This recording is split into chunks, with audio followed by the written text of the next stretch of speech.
কোটা সংস্কার আন্দোলনের রাজপথে মাঠে নামেন শিল্পী সমাজ।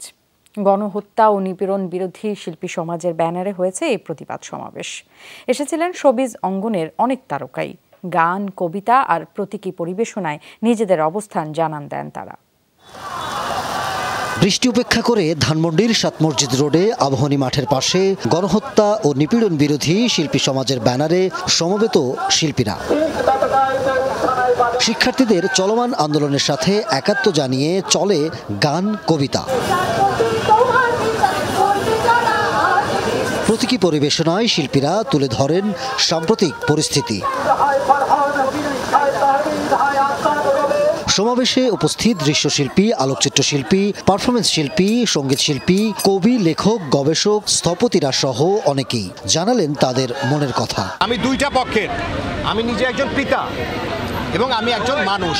আমার সন্তান মারা যাওয়া আমি যেমন সহ্য করতে পারবো না, আরেকজনের সন্তান মারা যাওয়াটাও এটা মানুষের বুকে লাগে, ভীষণভাবে লাগে, ভীষণ কষ্ট লাগে। রাজপথে আমাদের বাচ্চারা যেভাবে মারা যাচ্ছে তাদের আমরা বিচার চাই।